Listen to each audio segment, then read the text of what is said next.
Le 14 mars 1986, une mère de famille de Brest quitte son domicile pour acheter du pain. Elle ne reviendra jamais.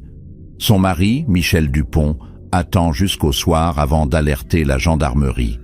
Ses deux enfants, âgés de 8 et 12 ans, passent la nuit à pleurer dans leur chambre. Aucune trace de violence dans l'appartement, aucun signe de lutte, aucun message d'adieu. Simplement une disparition brutale, inexpliquée, qui va glacer toute une ville. Les enquêteurs interrogent les voisins, fouillent les bois environnants, diffusent des avis de recherche dans toute la Bretagne. Rien. Françoise Dupont, 42 ans, s'est volatilisée comme si elle n'avait jamais existé. Les semaines deviennent des mois, les mois des années. L'affaire passe de l'urgence à la routine administrative, puis au classement définitif. En 1991, le dossier rejoint les archives des affaires non résolues, ces mystères qu'on finit par accepter sans jamais les comprendre. Michel élève seul ses enfants, refuse de refaire sa vie, conserve intact le placard de vêtements de sa femme. Chaque 14 mars, il dépose une annonce dans le journal local, espérant un miracle qui ne vient pas. Les policiers qui ont travaillé sur le cas prennent leur retraite en emportant leur frustration. Françoise Dupont devient une légende urbaine à Brest, l'une de ces disparitions qu'on raconte aux adolescents pour leur faire peur. Puis, le 8 septembre 2019, 33 ans après sa disparition, une femme est admise aux urgences de l'hôpital de Guéret, dans la Creuse. Elle porte des vêtements usés, ne possède aucun papier d'identité, semble désorientée et confuse. Le personnel soignant prévient la gendarmerie comme le protocole l'exige pour toute personne sans identité. Une infirmière prend ses empreintes digitales et les transmet au fichier national. Quelques heures plus tard, l'ordinateur affiche un résultat qui va stupéfier tout le monde. Cette femme de 75 ans est Françoise Dupont, portée disparue depuis plus de 3 décennies. L'impossible vient de se produire. Une morte est revenue à la vie. Avant de continuer, j'aimerais savoir quelque chose. Dites-moi en commentaire, de quelle ville regardez-vous cette vidéo en ce moment et quelle heure est-il chez vous? J'adore découvrir d'où viennent mes spectateurs et imaginer que certains m'écoutent peut-être à 3 heures du matin, incapables de dormir après une histoire comme celle-ci. Si ce mystère vous intrigue autant que moi, pensez à vous abonner à la chaîne et à activer la cloche pour ne manquer aucune enquête. Un petit pouce bleu fait aussi toujours plaisir et m'aide énormément à continuer ce travail. Merci infiniment pour votre soutien. Maintenant, revenons à notre histoire et découvrons ensemble comment une femme disparue depuis 33 ans a pu réapparaître comme si de rien n'était. L'information remonte immédiatement à la brigade de gendarmerie de Brest. Le commandant Legrand, qui travaillait sur l'affaire originale en tant que jeune lieutenant, est désormais proche de la retraite. Lorsqu'il reçoit l'appel de Guéret, il croit d'abord à une erreur informatique. Les empreintes digitales ne mentent pourtant jamais. Il contacte Michel Dupont, maintenant âgé de 78 ans, qui vit toujours dans le même appartement de la rue de Siam. La voix du vieil homme tremble lorsqu'il entend la nouvelle. Il refuse d'y croire, pense à une arnaque, à une ressemblance fortuite. Legrand lui propose de l'accompagner à Guéret pour identifier formellement la femme. Michel accepte, incapable de dormir cette nuit-là, partagé entre l'espoir fou et la terreur de la déception. Le lendemain matin, Michel Dupont entre dans la chambre d'hôpital accompagné du commandant Legrand et d'une psychologue. La femme dans le lit ne ressemble plus à celle qu'il a connue. 33 années ont creusé des rides profondes sur son visage, blanchi ses cheveux, courbé son dos, mais ses yeux verts si particuliers, sont identiques. Michel s'effondre en larmes. C'est bien Françoise, c'est sa femme, revenue d'entre les morts. Il veut la prendre dans ses bras, mais elle le regarde sans le reconnaître, avec une expression de peur et de confusion. Elle murmure des mots incompréhensibles, agrippe les draps, semble chercher une issue dans cette chambre sans fenêtre. Le médecin intervient doucement, demande à Michel de sortir quelques instants. La réunion est trop brutale, trop violente pour cette femme visiblement fragile. L'enquête est immédiatement rouverte. Le procureur de Brest désigne un juge d'instruction spécialisé dans les affaires anciennes. Les questions se bousculent. Où était Françoise pendant ces 33 années? Pourquoi n'a-t-elle jamais donné signe de vie? A-t-elle été séquestrée, amnésique, victime d'un réseau criminel? Les premiers interrogatoires n'apportent aucune réponse cohérente. Françoise parle par fragments, mélange les époques, semble incapable de construire un récit linéaire de son absence. Elle mentionne des noms que personne ne connaît, des lieux qui n'existent pas sur les cartes, des événements impossibles à vérifier. Les psychiatres diagnostiquent un traumatisme sévère, possiblement un trouble dissociatif développé après des années d'expériences traumatisantes. Mais quel genre d'expérience exactement? Personne ne le sait encore. Les médecins effectuent des examens médicaux complets. Françoise présente plusieurs cicatrices anciennes sur le corps, dont certaines ressemblent à des traces de violence physique.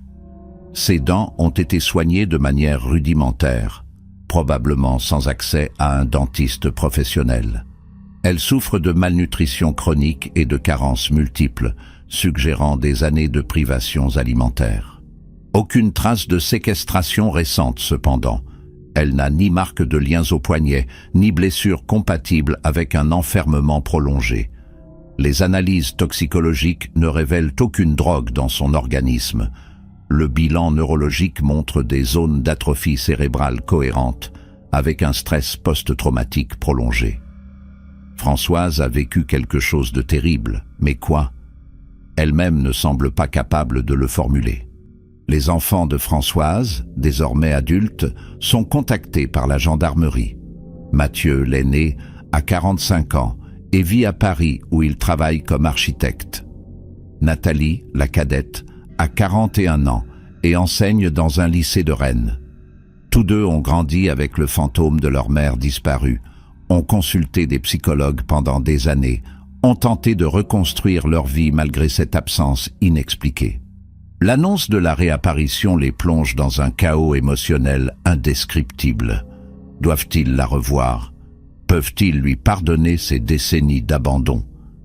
Mathieu refuse catégoriquement tout contact, estimant que cette femme a détruit leur enfance en choisissant de partir. Nathalie, plus conciliante, accepte une rencontre supervisée. Mais lorsqu'elle entre dans la chambre d'hôpital et croise le regard absent de sa mère, elle comprend que retrouvailles et réconciliation sont deux choses très différentes. L'enquête commence par reconstituer les dernières heures avant la disparition. Le 14 mars 1986, Françoise Dupont se lève vers 7 heures du matin comme tous les jours. Elle prépare le petit déjeuner pour ses enfants, les aide à s'habiller, les accompagne jusqu'à l'arrêt de bus scolaire situé à 200 mètres de l'appartement. Plusieurs voisins la croisent ce matin-là et la trouvent normale, ni particulièrement joyeuse, ni déprimée.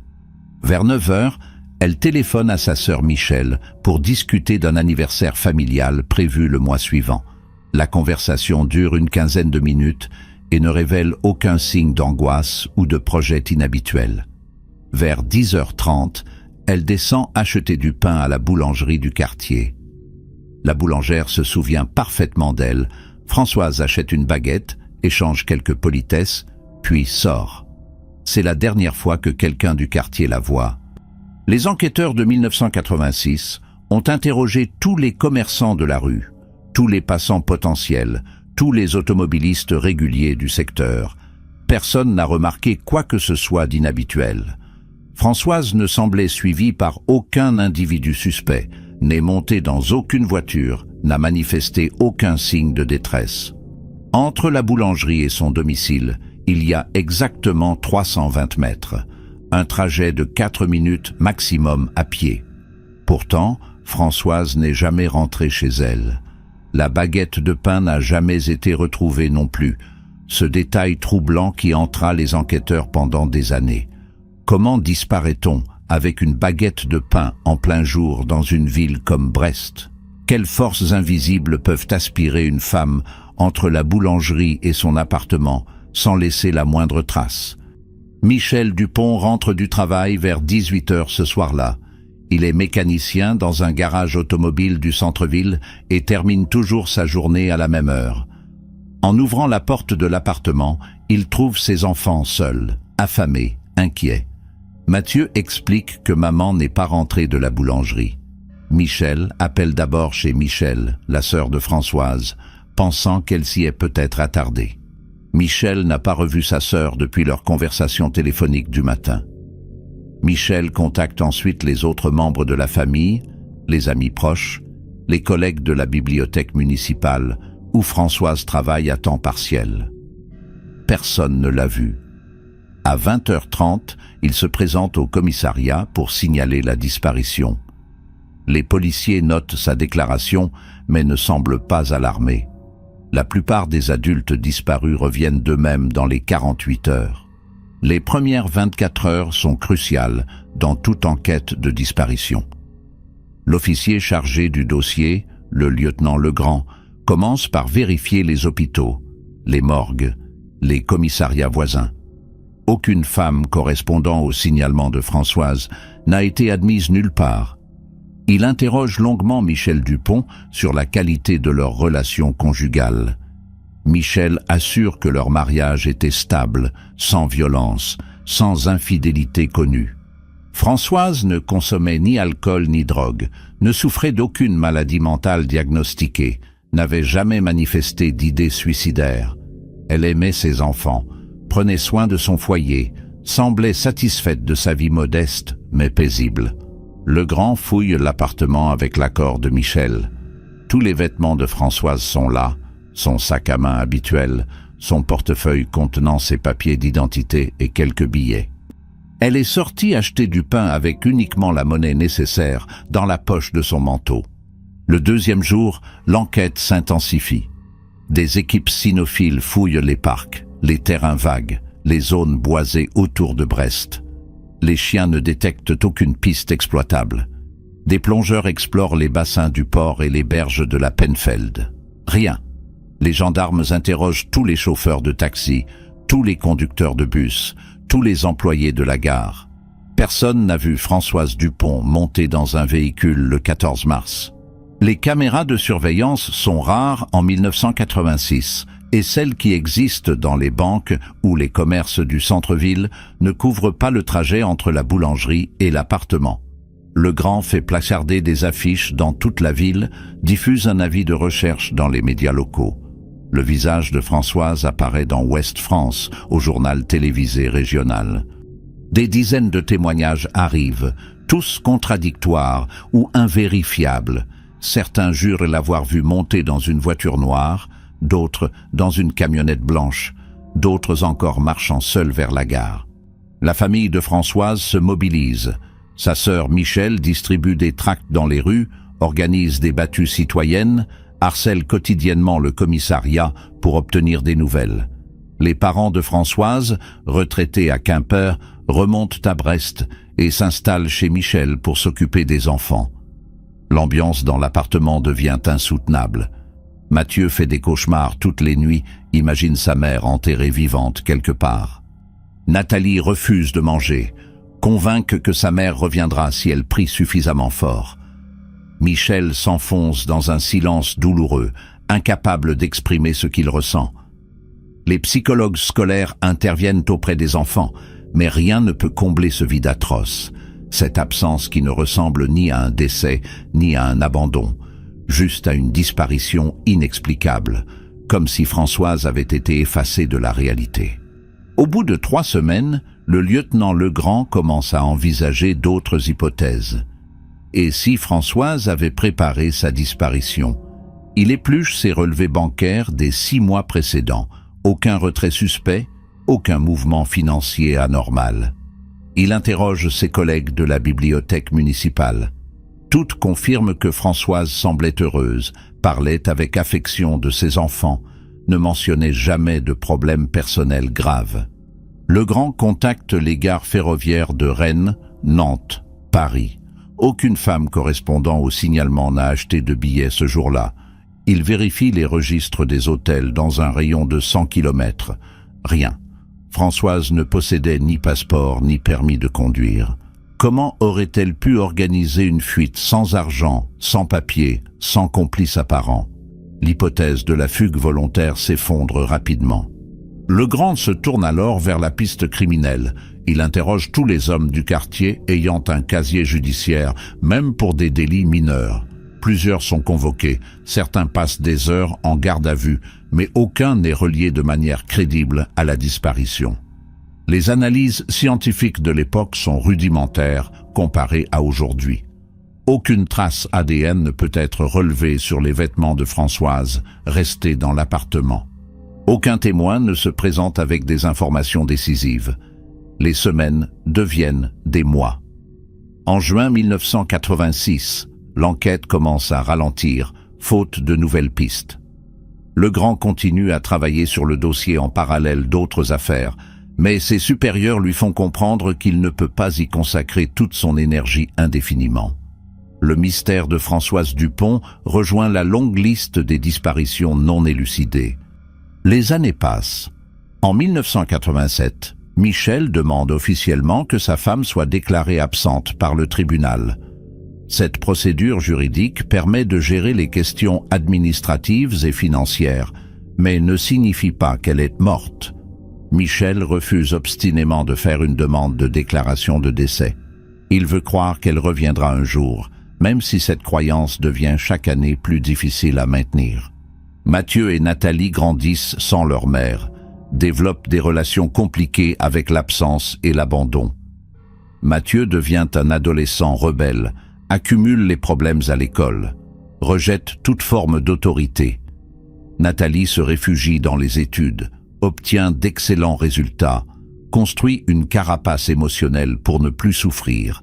Les deux enfants quittent Brest dès que possible, incapables de supporter cette ville qui leur rappelle trop de souvenirs douloureux. En 1991, le dossier est officiellement classé.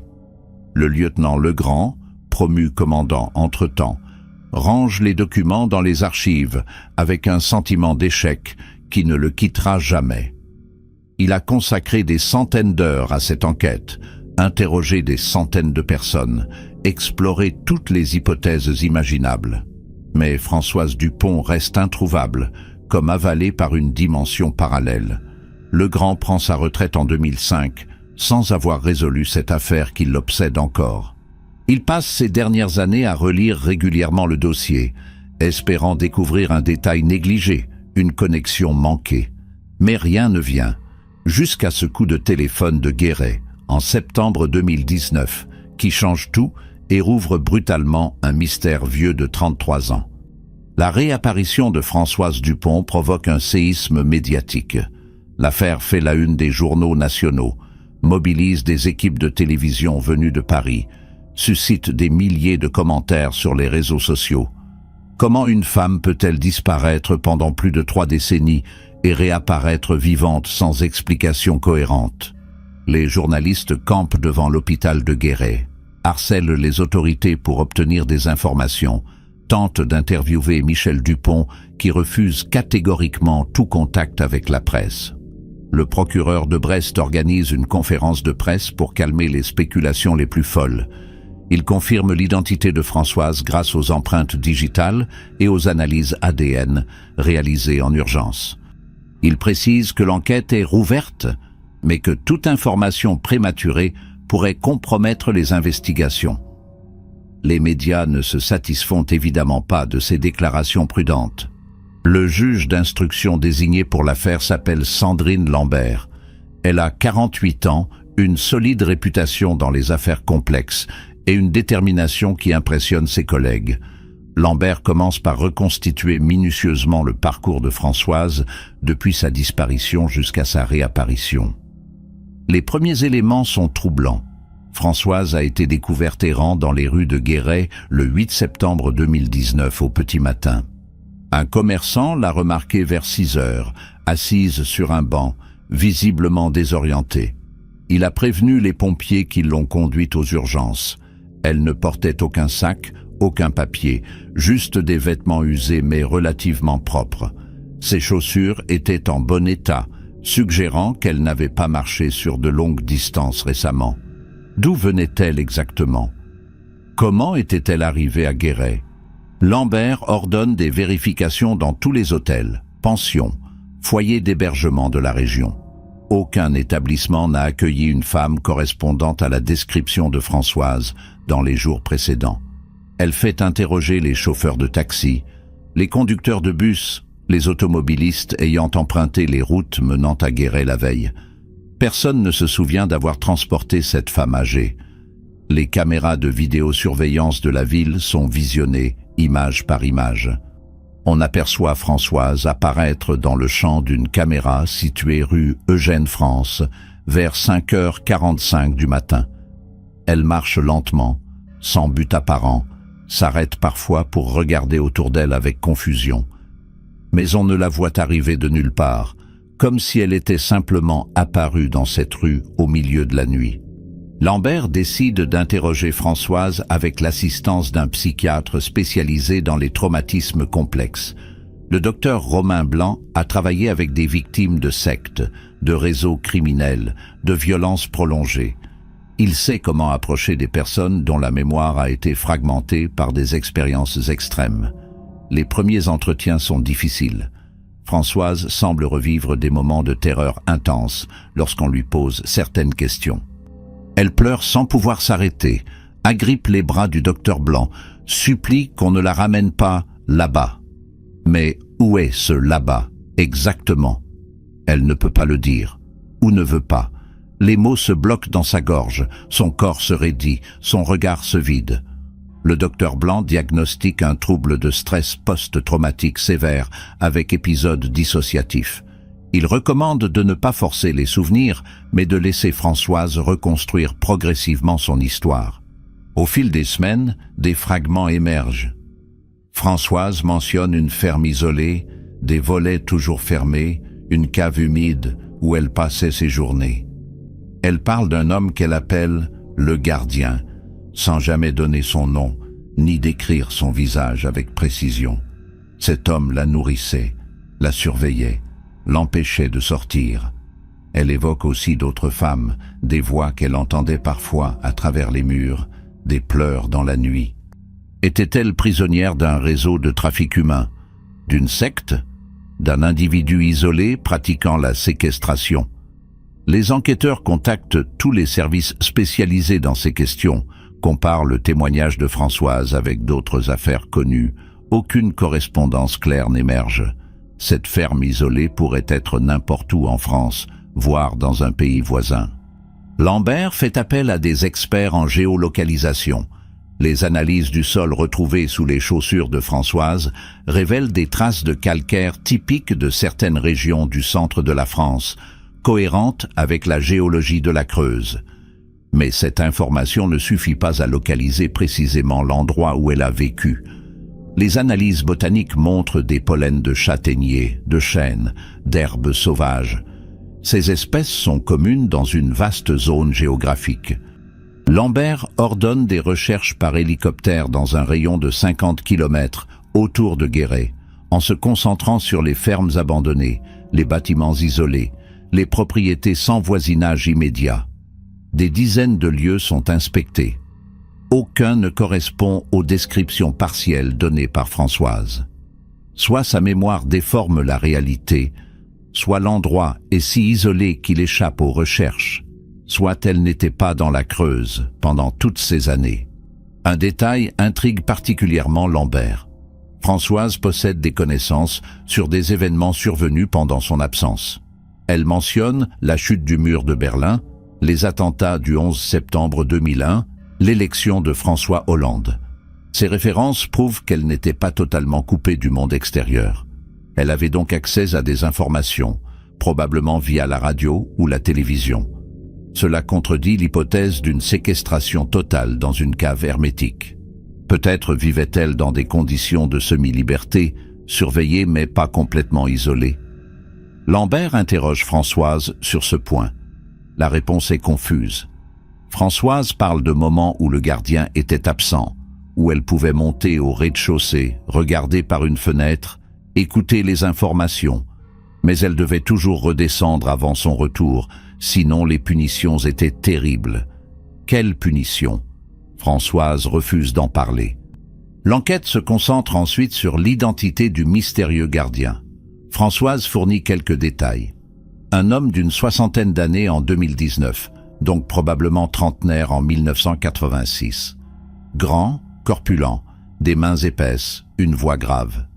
Il parlait français avec un accent qu'elle ne parvient pas à identifier précisément, peut-être du sud-ouest ou de l'est. Il portait toujours une casquette, même à l'intérieur. Il sentait le tabac et le diesel.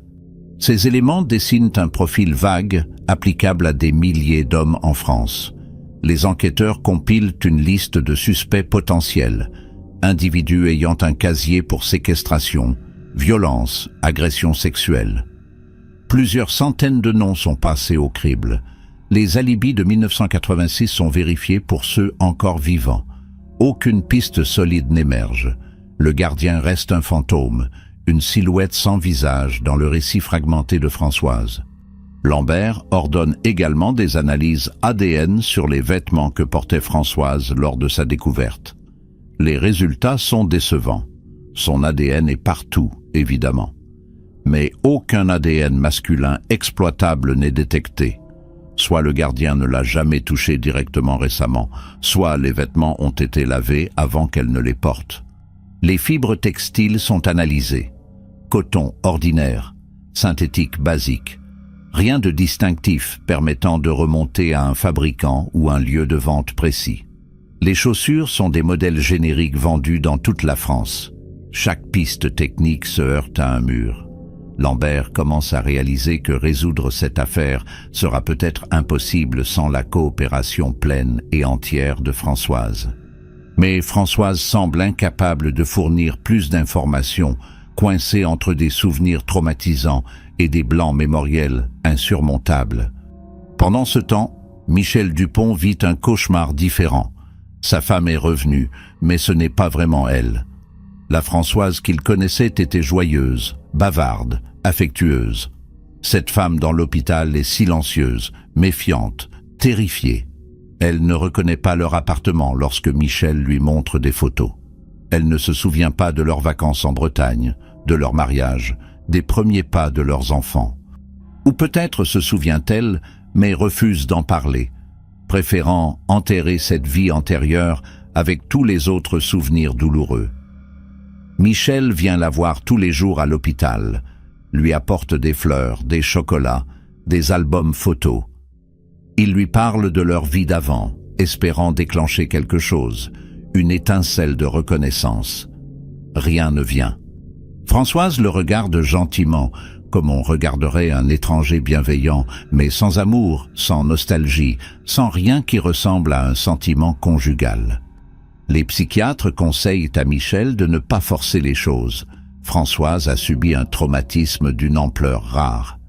Son cerveau a probablement construit des mécanismes de défense pour survivre psychologiquement à des années de souffrance. Retrouver sa vie d'avant pourrait signifier affronter la réalité de tout ce qu'elle a perdu, de toutes les années volées, de tous les moments familiaux manqués. C'est peut-être plus qu'elle ne peut supporter. Michel comprend intellectuellement cette explication, mais émotionnellement, c'est insoutenable. Il a attendu 33 ans le retour de sa femme, et maintenant qu'elle est là, elle lui est plus inaccessible que jamais. C'est une forme de torture particulièrement cruelle, comme si le destin s'acharnait à lui refuser le bonheur même après cette réapparition miraculeuse. 3 mois après la réapparition de Françoise, une nouvelle piste émerge de manière inattendue. Une femme se présente à la gendarmerie de Guéret en affirmant avoir des informations sur l'affaire Dupont. Elle s'appelle Céline Faure, a 52 ans et vit dans un village à 20 km de Guéret. Son témoignage est troublant. En 1998, soit 12 ans après la disparition de Françoise, Céline travaillait comme aide-soignante à domicile dans la région. Un jour, elle s'est rendue dans une ferme isolée pour s'occuper d'un vieil homme malade, un certain André Simon. Ce dernier vivait seul, ou du moins c'est ce qu'elle croyait. Mais lors d'une visite, elle a entendu des bruits étranges provenant de la cave. Quand elle a demandé à André ce que c'était, il a répondu sèchement que c'était la chaudière, qu'elle devait se concentrer sur son travail et ne pas poser de questions. Céline raconte que quelque chose dans l'attitude d'André l'avait mise mal à l'aise. Elle avait remarqué des verrous inhabituels sur la porte de la cave, des provisions alimentaires en quantité excessive pour un homme seul, des vêtements féminins qui séchaient parfois dans la buanderie. Elle s'était interrogée mais n'avait rien dit, par peur de perdre son emploi ou de se mêler de ce qui ne la regardait pas. Aujourd'hui, en voyant les images de Françoise Dupont à la télévision, elle se demande si cette femme n'était pas prisonnière dans la cave d'André Simon. Pourquoi Céline n'a-t-elle rien dit à l'époque? Elle se sent rongée par la culpabilité, réalise qu'elle aurait peut-être pu sauver Françoise 12 ans plus tôt, si elle avait eu le courage de signaler ses soupçons. Mais en 1998, sans preuve concrète, elle avait choisi le silence. Un silence qui la hante désormais. Le juge Lambert ordonne immédiatement des vérifications sur André Simon. Les résultats sont édifiants. André Simon est décédé en 2007 d'une crise cardiaque, à l'âge de 76 ans. Il vivait effectivement dans une ferme isolée située à 15 km de Guéret, dans un hameau quasi désert. Célibataire, sans enfant connu, il avait travaillé toute sa vie comme ouvrier agricole, puis s'était retiré dans cette propriété, héritée de ses parents. Les voisins le décrivaient comme un homme discret, peu bavard, parfois désagréable. Aucun casier judiciaire à son nom, rien qui aurait pu attirer l'attention des autorités. La ferme a été vendue après sa mort à un couple de retraités qui y vivent paisiblement depuis. Lambert obtient un mandat pour fouiller la propriété. Les enquêteurs se rendent sur place avec des équipes scientifiques et des chiens spécialisés. La fouille de la ferme dure 3 jours. Les nouveaux propriétaires sont stupéfaits et coopèrent entièrement. La cave est effectivement équipée de verrous intérieurs inhabituels, manifestement installés pour empêcher quelqu'un de sortir plutôt que pour empêcher quelqu'un d'entrer. Les murs portent des marques anciennes, des griffures, des inscriptions à peine visibles. Les experts relèvent des traces biologiques, cheveux, cellules de peau, résidus organiques. Les analyses ADN prennent plusieurs semaines, mais confirment finalement ce que tout le monde redoutait. L'ADN de Françoise Dupont est présent dans cette cave. Elle a bel et bien vécu ici, probablement pendant des années. La ferme d'André Simon était sa prison. Le mystère de sa disparition commence enfin à se dissiper, révélant une réalité encore plus sombre que toutes les hypothèses imaginées. Mais comment Françoise est-elle tombée entre les mains d'André Simon en 1986? Les enquêteurs reconstituent le parcours d'André à cette époque. En mars 1986, il avait 55 ans et travaillait encore comme ouvrier agricole dans plusieurs exploitations autour de Brest. Brest? Ce détail fait l'effet d'une bombe. André Simon était à Brest au moment de la disparition de Françoise. Les archives de la sécurité sociale confirment qu'il était employé par une ferme située à 12 km du domicile des Dupont. Lambert fait exhumer les vieux registres de l'enquête de 1986. André Simon n'a jamais été interrogé. Pourquoi? Parce qu'il ne figurait sur aucune liste de suspects prioritaires. Il n'avait pas de casier, ne connaissait pas la famille Dupont, vivait dans un autre département. Personne n'avait fait le lien. Les enquêteurs tentent de reconstituer le 14 mars 1986 du point de vue d'André Simon.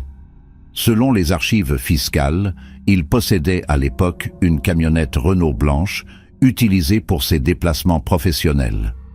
Plusieurs témoins, en 1986, avaient mentionné avoir vu une camionnette blanche dans le quartier des Dupont ce matin-là, mais cette information s'était noyée parmi des dizaines d'autres témoignages contradictoires. Avec le recul, tout devient plus clair. André a probablement croisé Françoise sur le chemin du retour de la boulangerie. Il l'a peut-être abordée sous un prétexte quelconque, lui a proposé de la déposer chez elle. Elle a accepté innocemment. Une fois dans la camionnette, il a pris une route différente, l'a maîtrisée, emmené loin de Brest. Tout cela en quelques minutes, sans témoin, sans trace. une prédation opportuniste et terriblement efficace. Mais pourquoi Françoise spécifiquement? Était-ce un choix prémédité ou une rencontre du hasard? Lambert fait analyser les déplacements professionnels d'André Simon dans les mois précédant la disparition. Les documents montrent qu'il travaillait régulièrement dans la région de Brest depuis janvier 1986. Avait-il repéré Françoise auparavant? L'avait-il suivi, étudié, attendu le bon moment? Ou l'a-t-il simplement vue ce matin-là et a-t-il agi sur une impulsion?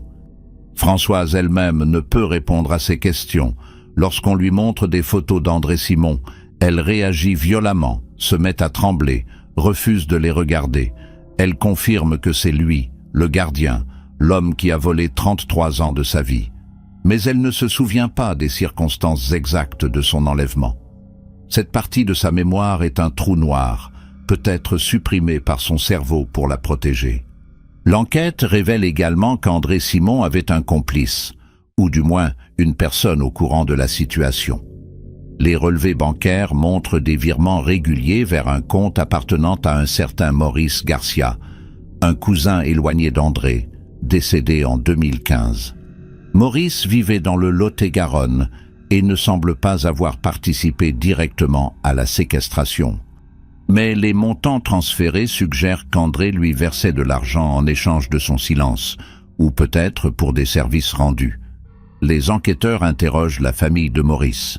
Sa veuve, Denise Garcia, affirme ne rien savoir de ces virements ni de la vie privée de Maurice. Elle semble sincèrement choquée d'apprendre que son mari aurait pu être impliqué, même indirectement, dans une affaire aussi terrible. Sans preuve concrète, impossible de déterminer le rôle exact de Maurice Garcia. Ce pan de l'histoire restera probablement à jamais obscur. Un autre mystère subsiste. Que s'est-il passé après la mort d'André Simon en 2007? Françoise est réapparue en 2019, soit 12 ans après le décès de son geôlier. Où était-elle pendant ces 12 années? Lambert confronte Françoise à cette question lors d'un entretien délicat. La réponse est fragmentaire mais éclairante. Après la mort d'André, Françoise s'est retrouvée seule dans la ferme. Elle aurait pu partir immédiatement, mais elle était terrorisée. Des années de captivité avaient détruit sa capacité à prendre des décisions autonomes. Elle ne savait plus comment vivre libre. Elle connaissait les codes de la porte, pouvait sortir, mais le monde extérieur lui faisait peur. Alors elle est restée dans cette ferme, survivant grâce aux provisions stockées, au potager, aux quelques poules qui picoraient dans la cour. Une forme d'auto-séquestration pathologique, conséquence directe des traumatismes subis. Pendant 12 ans, Françoise a vécu comme un fantôme dans cette propriété qui n'était plus surveillée. Les nouveaux propriétaires ne s'étaient installés qu'en 2018, après des mois de rénovation durant lesquels la maison était restée vide. Françoise se cachait dans la cave lorsque des ouvriers venaient travailler, attendait qu'ils repartent pour remonter chercher de quoi manger. C'est seulement en 2019, lorsque le couple de retraités a emménagé définitivement, qu'elle a compris qu'elle ne pourrait plus rester. Un matin de septembre, elle a simplement marché vers Guéret, sans plan, sans destination, juste pour s'éloigner. Et c'est là qu'un commerçant l'a trouvée, assise sur un banc, perdue dans un monde qu'elle ne reconnaissait plus. 33 ans de captivité suivis de 12 ans d'auto-isolement. Une vie entière effacée par la violence d'un homme et la paralysie psychologique qui en a résulté. Lambert présente ses conclusions au procureur. L'affaire est techniquement résolue. André Simon a enlevé Françoise Dupont en 1986 et l'a séquestrée dans sa ferme jusqu'à sa mort en 2007. Françoise y est restée volontairement jusqu'en 2019 par incapacité psychologique à quitter les lieux. Le coupable étant décédé, aucun procès ne peut avoir lieu. L'enquête sur Maurice Garcia continue pour déterminer son degré de complicité, mais sans lui, difficile d'établir des faits précis. Le dossier sera bientôt refermé une seconde fois, non plus comme une affaire non résolue, mais comme une tragédie, enfin élucidée. Pour Françoise, c'est une forme de justice partielle. Elle sait maintenant ce qui lui est arrivé, même si elle ne récupérera jamais les années perdues.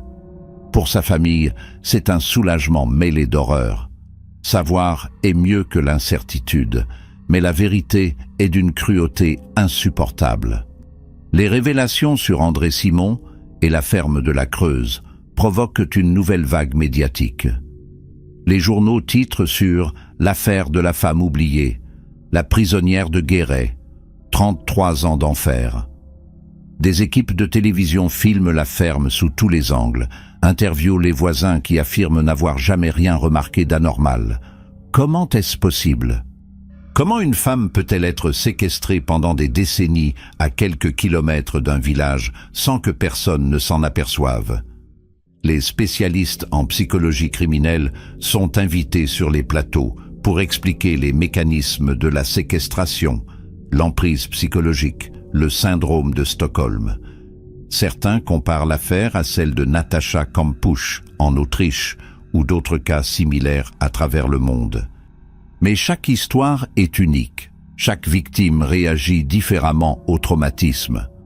Françoise Dupont n'est pas un cas d'école. C'est une femme brisée qui tente de survivre aux conséquences de décisions qu'elle n'a jamais prises. Michel Dupont donne finalement une interview à un journaliste de Ouest France, le seul média auquel il fait confiance. Dans cet entretien poignant, il raconte les 33 années d'attente, l'espoir qui s'amenuisait chaque année, la culpabilité de n'avoir pas su protéger sa femme. Il évoque aussi la réalité de ces derniers mois, la difficulté de reconnecter avec une Françoise qui semble habiter un monde parallèle. Il ne lui en veut pas, dit-il, de ne pas le reconnaître vraiment. Elle a survécu comme elle a pu, et lui respecte cela. Mais il admet que leur mariage tel qu'il existait en 1986 est mort.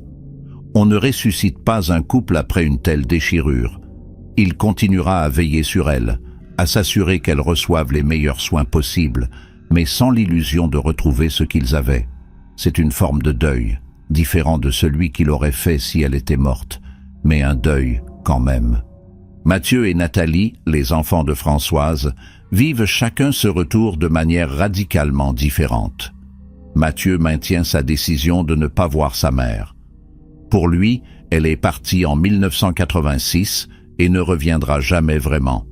Cette femme dans l'hôpital porte son visage, mais n'est plus sa mère. Il refuse d'entrer dans un processus de reconstruction qui lui semble impossible et trop douloureux. Il a passé des années en thérapie pour accepter l'absence. Il ne va pas tout démolir maintenant. Sa position choque certains observateurs qui le jugent dur et insensible. Mais Mathieu s'en défend. Chacun gère le trauma comme il peut, et pour lui, la distance est la seule manière de protéger sa santé mentale. Il a une famille, des enfants, une vie stable. Il ne veut pas risquer tout cela pour une relation mère-fils qui n'a jamais vraiment existé puisqu'elle a été interrompue quand il avait 12 ans. Nathalie, en revanche, choisit l'engagement. Elle prend un congé de son poste d'enseignante et s'installe temporairement à Guéret pour être proche de sa mère. Les premiers mois sont extrêmement difficiles. Françoise ne la reconnaît pas comme sa fille, la voit comme une inconnue bienveillante. Nathalie doit ravaler sa douleur, accepter de recommencer à zéro, de construire une relation nouvelle plutôt que de tenter de ressusciter l'ancienne. Elle passe des heures à l'hôpital, puis dans le centre de soins spécialisé où Françoise est transférée, à parler, à écouter, à simplement être présente. Progressivement, quelque chose se crée entre elles. Pas vraiment un lien mère-fille au sens traditionnel, mais une forme de connexion humaine, de solidarité entre deux femmes blessées par la même violence. Françoise commence à faire confiance à Nathalie, à accepter sa présence, à partager des fragments de ses souvenirs. C'est lors de ces conversations que Nathalie apprend des détails que sa mère n'avait jamais révélés aux enquêteurs. Françoise parle des autres femmes qu'elle a entendues dans la ferme. Étaient-elles réelles ou le produit d'hallucinations auditives causées par l'isolement ? Françoise insiste. Elles étaient réelles. Elle a entendu leurs pleurs, leurs supplications, leurs cris étouffés. Puis, un jour, le silence. André faisait-il entrer d'autres femmes dans la ferme, Puis les faisait-il disparaître? Françoise ne les a jamais vus, était enfermée dans sa partie de la cave, mais elle les a entendus. Ces témoignages troublants relancent l'enquête. Le juge Lambert ordonne des fouilles plus approfondies de la propriété et des terrains environnants. Des chiens spécialisés dans la recherche de restes humains sont déployés. Une découverte macabre confirme les pires craintes. 3 corps de femmes enterrés dans le verger derrière la ferme. Les analyses médico-légales révèlent que les 3 victimes sont décédées entre 1988 et 2003. Elles ont été identifiées grâce à l'ADN et au dossier de personnes disparues. Il s'agit de Valérie François, disparue à Limoges en 1988 à l'âge de 28 ans, de Stéphanie Garnier, portée disparue à Clermont-Ferrand en 1995 à 32 ans, et de Julie Muller, disparue à Châteauroux en 2003 à 29 ans. 3 femmes tuées par André Simon. Pourquoi Françoise a-t-elle survécu alors que les autres sont mortes? Les psychiatres suggèrent qu'André avait développé une forme d'attachement pathologique envers Françoise, sa première victime. Elle était devenue sa prisonnière permanente, tandis que les autres femmes étaient des captures temporaires, rapidement éliminées quand elles devenaient trop problématiques ou qu'André se lassait d'elles. Une explication glaçante qui transforme l'histoire de Françoise en quelque chose d'encore plus complexe et horrifiant. L'affaire devient nationale, puis internationale. André Simon n'était pas un simple ravisseur opportuniste, mais un tueur en série qui a opéré pendant 15 ans sans être détecté. Les familles des 3 victimes récemment identifiées sont contactées. Leur douleur est immense, mais au moins elles savent maintenant. Valérie, Stéphanie et Julie peuvent enfin recevoir des funérailles dignes. Les corps sont restitués aux familles après les analyses nécessaires. Des cérémonies sont organisées, des plaques commémoratives installées. Françoise assiste à l'une de ces cérémonies, celle de Valérie François, accompagnée de Nathalie. Elle se tient en retrait, silencieuse, les yeux remplis de larmes. Elle a survécu, mais à quel prix? La culpabilité du survivant s'ajoute à tous ses autres traumatismes. Pourquoi elle et pas les autres? Cette question la hantera probablement jusqu'à la fin de ses jours. L'enquête se penche également sur les déplacements d'André Simon entre 1986 et 2007. Avait-il d'autres victimes non identifiées? Les archives montrent qu'il voyageait régulièrement dans le centre de la France pour son travail, couvrant un vaste territoire. Les gendarmes compilent toutes les disparitions de femmes non résolues dans cette région pendant cette période. Une dizaine de cas présentent des similitudes troublantes. Femmes entre 25 et 45 ans, disparues sans témoin, en plein jour, dans des circonstances banales. Certaines n'ont jamais été retrouvées. D'autres ont été découvertes décédées, mais sans coupable identifié. Impossible de relier formellement ces cas à André Simon sans preuve concrète, mais les enquêteurs ne peuvent s'empêcher de se demander combien de vies il a réellement détruites. Le verger a été entièrement excavé, d'autres zones de la propriété fouillées. Aucun autre corps n'a été découvert, mais cela ne signifie pas qu'il n'y en a pas ailleurs. Michel Dupont réalise avec horreur que sa femme a partagé sa captivité avec d'autres victimes qui, elles, n'ont pas eu sa chance. Il se demande si Françoise a entendu ces femmes mourir, si elle savait ce qui leur arrivait. Comment vit-on avec de telles connaissances? Comment dort-on la nuit en sachant qu'on aurait pu être la prochaine à tout moment? Michel commence à comprendre pourquoi Françoise est si distante, si enfermée dans son silence. Elle a vu l'enfer, ou du moins l'a entendu à travers les murs d'une cave. Parler signifierait revivre tout cela, et revivre signifierait peut-être s'effondrer complètement. Alors, elle choisit le silence, l'oubli sélectif, la dissociation. C'est sa manière de survivre psychologiquement à ce qui ne devrait jamais arriver à un être humain. Le procureur annonce qu'aucune poursuite judiciaire ne sera engagée puisqu'André Simon est décédé. Maurice Garcia, le cousin qui recevait les virements, est interrogé longuement. Il nie toute connaissance des crimes d'André, affirme que l'argent était un remboursement de dettes anciennes. Sans preuve de complicité directe, Impossible de l'inculper. L'affaire est officiellement close du point de vue pénal. Mais pour les victimes et leurs proches, rien n'est vraiment terminé. Françoise doit continuer à vivre avec ce qu'elle a subi. Les familles de Valérie, Stéphanie et Julie doivent faire leur deuil des années après la disparition de leurs êtres chers. Michel et Nathalie doivent reconstruire une relation avec une femme qui n'est plus celle qu'ils ont connue. Et Mathieu doit vivre avec sa décision de rester à distance, en espérant qu'un jour, il ne le regrettera pas. 6 mois après la réapparition de Françoise, sa situation s'améliore légèrement. Les soins psychiatriques intensifs, la thérapie, les médicaments et surtout la présence constante de Nathalie commencent à produire des effets. Françoise parle davantage, reconstruit petit à petit une forme de vie sociale, accepte de sortir du centre de soins pour de courtes promenades accompagnées. Elle ne retrouvera jamais sa vie d'avant. Les psychiatres sont unanimes sur ce point. Trop de temps a passé, trop de traumatismes se sont accumulés. Mais elle peut espérer atteindre un niveau de fonctionnement qui lui permette une existence décente, entourée de personnes bienveillantes. C'est déjà une victoire compte tenu des circonstances. Nathalie envisage de faire venir sa mère vivre près de chez elle à Rennes, dans un appartement adapté avec un suivi médical régulier. Michel soutient ce projet, conscient que Françoise ne reviendra jamais à Brest, ville trop chargée de souvenirs impossibles. Les médias commencent progressivement à se désintéresser de l'affaire. D'autres histoires, d'autres drames occupent les unes. Françoise Dupont redevient une personne privée, protégée par l'anonymat.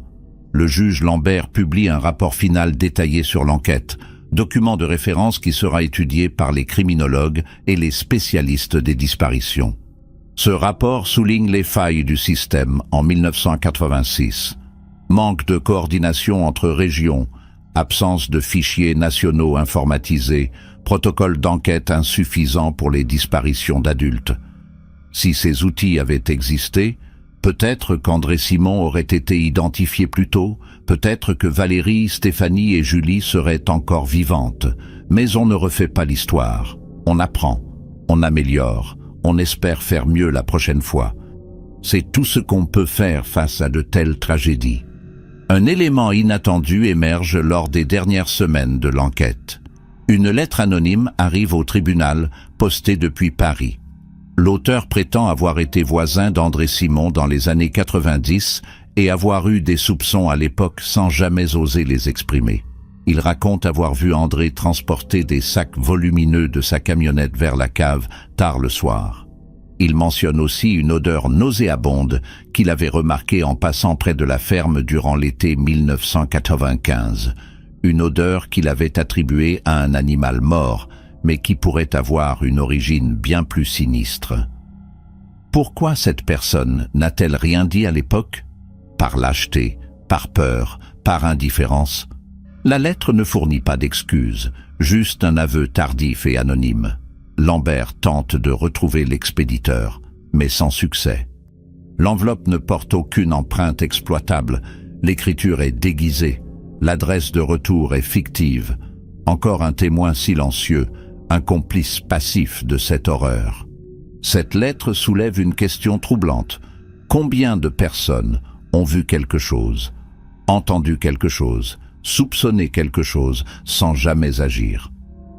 Les enquêteurs recontactent tous les anciens voisins, tous les livreurs, tous les artisans ayant travaillé près de la ferme. Plusieurs admettent, avec gêne, avoir trouvé André bizarre, renfermé, hostile. Certains se souviennent de détails étranges, des rideaux toujours tirés, des volets fermés même en plein été, des bruits la nuit. Mais personne n'a fait le lien, personne n'a alerté les autorités. Dans les zones rurales isolées, on respecte la vie privée des voisins, on ne se mêle pas des affaires des autres. Cette culture du silence a permis à André Simon d'opérer pendant des années sans être inquiété. C'est une leçon terrible. La banalité du mal prospère souvent grâce à l'indifférence collective. Françoise accepte finalement de rencontrer Mathieu, non pas parce qu'elle le reconnaît comme son fils, mais parce que Nathalie lui a longuement expliqué qui il est, Et pourquoi cette rencontre pourrait être importante pour lui? Mathieu hésite pendant des semaines avant d'accepter. Finalement, un après-midi de printemps 2020, il entre dans la salle commune du centre de soins, accompagné de Nathalie. Françoise est assise près d'une fenêtre, regardant les arbres en fleurs. Elle se tourne vers lui lorsqu'il approche. Mathieu cherche ses mots, ne sait pas comment commencer. C'est Françoise qui brise le silence. « Tu es Mathieu ? Nathalie m'a beaucoup parlé de toi. » Sa voix est douce, hésitante. Mathieu hoche la tête, incapable de parler. Il voit dans les yeux de cette femme quelque chose qu'il ne s'attendait pas à trouver. De la peur, de la vulnérabilité, une profonde tristesse. Ce n'est pas la mère forte et aimante dont il se souvenait enfant. C'est une survivante fragile qui a payé un prix immense pour être encore en vie. Ils passent 1 heure ensemble, une conversation maladroite et douloureuse mais nécessaire. Françoise ne se souvient pas précisément de Mathieu enfant, mais elle accepte qu'il fasse partie de son histoire. Mathieu ne lui en veut plus exactement, ou du moins comprend que la colère n'a plus de sens face à tant de souffrance.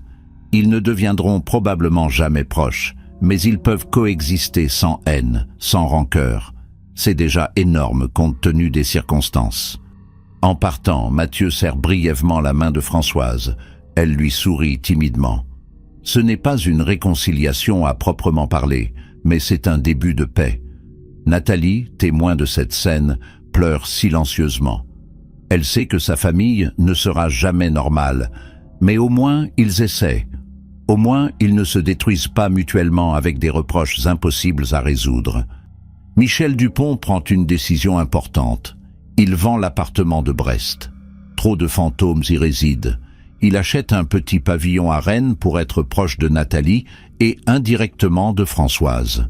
Il ne vivra pas avec elle, ils ne reconstitueront pas leur couple, mais il sera là, disponible si elle a besoin de lui. C'est sa manière de tenir la promesse qu'il s'était faite en 1986, ne jamais abandonner Françoise, quoi qu'il arrive. Même si leur relation a changé de nature, même si l'amour conjugal s'est transformé en quelque chose de plus fraternel, de plus compatissant. Michel a 79 ans maintenant, la santé déclinante. Mais il consacre ses dernières années à veiller sur cette femme qu'il a attendue pendant plus de 3 décennies. Certains le trouvent admirable, d'autres pensent qu'il se sacrifie inutilement. Lui ne se pose pas la question, c'est simplement ce qu'il doit faire. L'Association des familles de victimes de disparition contacte Nathalie pour lui proposer de témoigner publiquement. Ils organisent des conférences, des campagnes de sensibilisation, tentent de faire évoluer les législations sur les personnes disparues. Nathalie accepte, estimant que l'histoire de sa famille peut servir à quelque chose.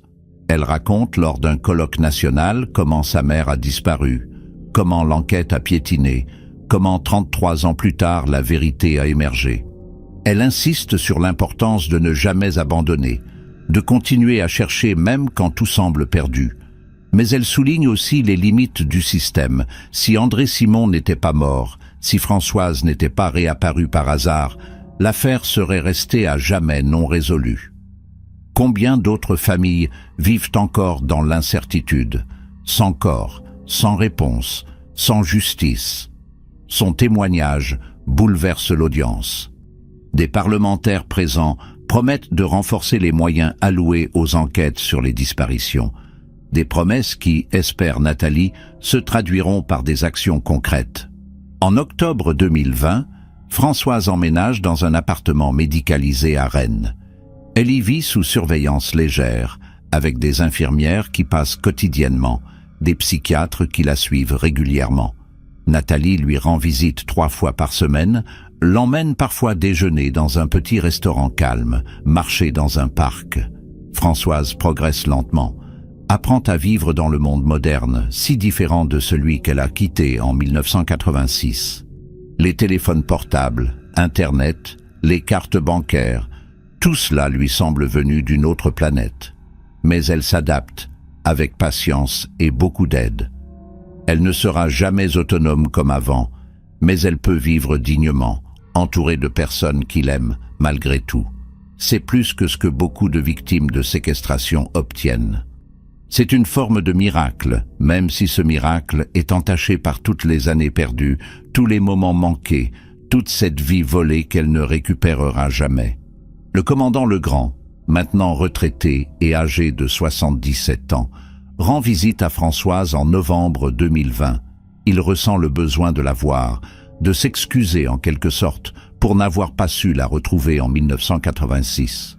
Françoise ne lui en veut pas. Comment le pourrait-elle ? Il a fait son travail du mieux qu'il pouvait avec les moyens de l'époque. Personne ne pouvait deviner qu'André Simon, ouvrier agricole sans casier, était capable de tels crimes. Legrand et Françoise passent un après-midi à parler, à reconstituer ensemble les pièces du puzzle. Pour Legrand, c'est une forme de clôture, la fin d'une obsession qui l'a hanté pendant plus de 30 ans. Pour Françoise, c'est l'occasion de mettre des mots sur ce qui lui est arrivé, de le raconter à quelqu'un qui comprend les enjeux sans la juger. Une conversation douloureuse mais cathartique pour tous les deux. L'histoire de Françoise Dupont devient un cas d'école dans les formations policières. Les nouvelles recrues étudient ce dossier pour comprendre comment une enquête peut échouer malgré les meilleurs efforts et comment des évolutions technologiques et méthodologiques peuvent faire toute la différence. Le fichier national des personnes disparues, les bases de données ADN, la coordination interrégionale, tous ces outils qui n'existaient pas en 1986 auraient pu changer le cours de cette affaire. Les formateurs insistent, ne jamais négliger une disparition, même celle d'un adulte, ne jamais supposer qu'une personne est partie volontairement sans vérifier toutes les hypothèses, ne jamais abandonner, car des familles attendent des réponses, parfois pendant des décennies. L'affaire Dupont est une leçon d'humilité pour toute la profession, un rappel que derrière chaque dossier se trouve une vie humaine brisée. L'affaire de Françoise Dupont s'est refermée officiellement en mars 2021, exactement 35 ans après sa disparition initiale. Le juge Lambert a remis son rapport final, les médias ont publié leurs derniers articles, les familles ont enterré leurs morts. Mais pour Françoise, rien n'est vraiment terminé.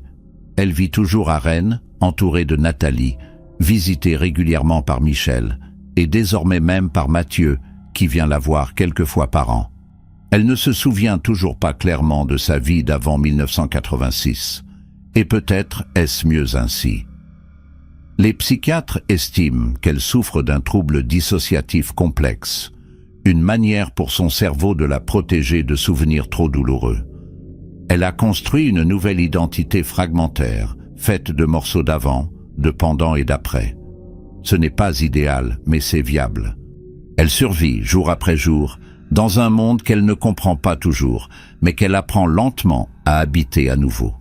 Les 3 autres victimes d'André Simon, Valérie François, Stéphanie Garnier et Julie Muller, reposent désormais dans leurs villes respectives. Leurs familles ont organisé des cérémonies commémoratives chaque année pour honorer leur mémoire. Des associations se sont créées pour soutenir les proches de victimes de séquestration et de disparitions non résolues.